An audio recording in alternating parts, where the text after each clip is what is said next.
पुराने आपके बयान भी देखे जहां भारतीय जनता पार्टी से काफ़ी नाराज़ दिख रहे थे, लेकिन आज काफ़ी खुशी आपके चेहरे पे दिख रही है। तो श्री राम का भारतीय जनता पार्टी से भी काफ़ी पुराना नाता रहा है, हमेशा राम को लेकर बयान आया। आपका भी एक बयान काफ़ी फेमस है, काफ़ी ज़्यादा ट्रेंडिंग भी रहा। उत्तर प्रदेश में लगातार राजनीतिक गलियारे में कई सियासी बातें सामने आ रही हैं और अब गठबंधन की बातों को लेकर भी सियासी माहौल गर्मा गया है। गठबंधन को लेकर हमारे साथ इस वक्त बीजेपी के साथ लड़ने वाले निषाद पार्टी के अध्यक्ष डॉक्टर संजय निषाद जी हैं। बहुत बहुत शुक्रिया हमें समय देने के लिए। आपको चैनल को बहुत बधाई है कि कम से कम जिनकी रोजी रोटी छीनी गई उनकी आवाज़ बनी है निषाद पार्टी, उन्हें फिर न्याय मिला, संविधान में सुरक्षा मिले, उसकी आवाज़ को आप बुलंद कर रहे हैं। इसके लिए आपके चैनल को धन्यवाद। गठबंधन को लेकर क्या कहना चाहेंगे, कितनी सीटें आपके हिस्से में आई हुई हैं? सीट नहीं, जीत के लिए गठबंधन होता, सहयोगी दल है। हम लोग सहयोग से इस देश में परिवर्तन लाना चाहते हैं। जो पिछली सरकारों ने भेदभाव किया उन्हें हटाया गया है। तो आज के दिन में जीत के लिए है। अपना निषाद पार्टी, अपना दल भारतीय जनता पार्टी मिलकर एक एनडीए के साथ हम एनडीए लड़ रही है।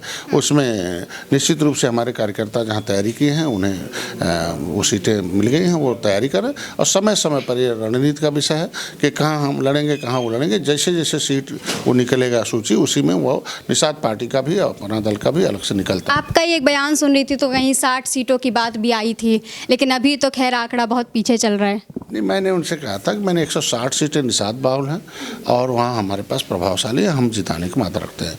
जीतने की मैंने कहा 70 सीटें ऐसी हैं जहाँ 70,000 से ऊपर हैं। हमने उनको दिया था कि कुछ इतनी सीटों पर हमारे कार्यकर्ता तैयारी भी। हम लोग 3 साल से 2016 में हमने रजिस्ट्रेशन कराया, 2017 में चुनाव लड़ा है और अभी हम 2019 से भारतीय जनता पार्टी के साथ हैं। तो अभी हम लोग नए दल हैं ना, तो अभी हम लोग पूर्वांचल से शुरू किए हैं, पश्चिमांचल तक जा रहे हैं। तो ज़्यादातर सीटें हमने पूर्वांचल में ले रखी, हर जिले में 1-2 सीटें हैं लगभग। और वहाँ हमारे कार्यकर्ता जहाँ तैयारी कर रहे हैं वहाँ लगभग सहमति बन गई है, वो उनको देने में कोई आपत्ति भी नहीं है। ठीक है, तो माना जाए कि भारतीय जनता पार्टी के फैसले से आप खुश हैं। और जहाँ एक मैंने पुराने आपके बयान भी देखे जहाँ भारतीय जनता पार्टी से काफ़ी नाराज़ दिख रहे थे, लेकिन आज काफ़ी खुशी आपके चेहरे पे दिख रही है। नाराज़ और बगावत में अंतर है। तो आपस में मामला रहता है, नाराज़गी होती रहती है। नाराज़गी का विषय होता कि कोई सब्जेक्ट ऐसा होता हल हो जाए तो खुश हो जाते हैं।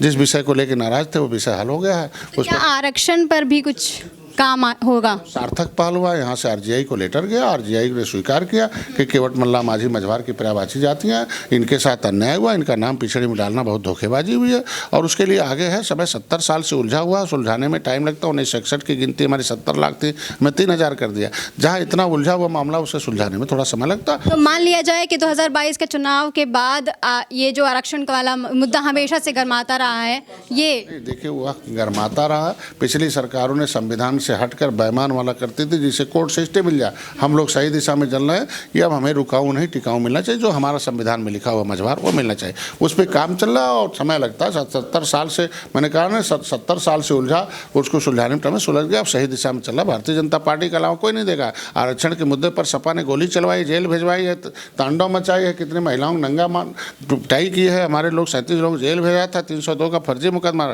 हम सदन में आवाज़ उठाते रहे, उसका विरोध करती है समाजवादी पार्टी। अब सुप्रीम कोर्ट में लिख के दे देती रही, उसके हकदार नहीं है, बसपा उस पर स्टे लेती है। तो देगी कौन? भारतीय जनता पार्टी ही देगी। और क्या ये मान लिया जाए कि एकमात्र ऑप्शन ही भारतीय जनता पार्टी रह गई? अभी तो जिन लोगों ने जिनको अवसर दिया था, हम लोगों ने 30 साल सपा बसपा थी, उसने भेदभाव किया। हमारे लोग किसी भी विभाग में जाते हैं तो चाहते हैं, खोजते हैं कोई चपरासी, कोई बाबू मिल जाए, उससे मिलकर अधिकारी से बात करें। पता चला उन्हें लग गया अरे यार कोई है ही नहीं। हमने तो हाथी बटन दबाया, उसके बेटा उनकी माँ के कोख से हाकिम पैदा हो गया, हमारे माँ के कोख से मजदूर पैदा। हमने साइकिल दबा दिया, उनके माँ के कोख से हाकिम पैदा हो गए, हमारी माँ के कोख से मजदूर पैदा हो गए। अब कहीं नहीं छूना। इसलिए 2014 से लगातार 2014, 2017, 2019 मोदी जी योगी आगे रहा। 2022 में भी एनडीए की पूर्ण बहुमत की सरकार बनेगी। ठीक है, मान लिया जाए कि नदी पर राज करने वाला निषाद पार्टी अब उत्तर प्रदेश पर राज करने के लिए तैयार है। देखिए, नदी एक माध्यम था और राज्य तो निषाद राज का था। राम और निषाद राज जब गले मिले थे तो दुनिया में शांति आई थी। राम के कैबिनेट में निषाद राज आए तो राम राज आया था।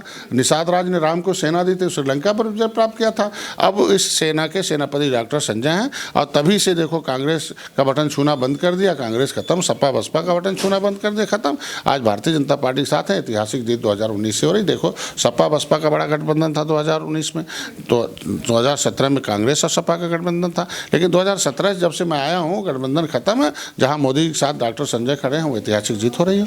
ठीक है, तो श्री राम का भारतीय जनता पार्टी से भी काफ़ी पुराना नाता रहा है, हमेशा राम को लेकर बयान आया, आपका भी एक बयान काफ़ी फेमस है, काफ़ी ज़्यादा ट्रेंडिंग भी रहा। उसको तोड़ मरोड़ कर पेश किया जाता, मैंने कहा वो इतिहास में उसको सही किया जाना चाहिए और ऐतिहासिक। आपका सही जो बयान था वो एक बार बता तो नहीं तोड़ मरोड़ कर कि दशरथ राम के पुत्र थे और ऐसा कहा गया वहाँ तथाकथित थे, उसे सही किया जाना चाहिए, लेकिन मीडिया है किस तरीके से फैब्रिकेटेड किया जाता है उसे मालूम है, हमने उसके बहुत शुक्रिया। तो गठबंधन को लेकर भी और सियासी जो बातें सामने आ रही हैं उस पर भी हमसे बातचीत करने के लिए संजय निषाद हमारे साथ जुड़े हुए थे, बहुत शुक्रिया इनका।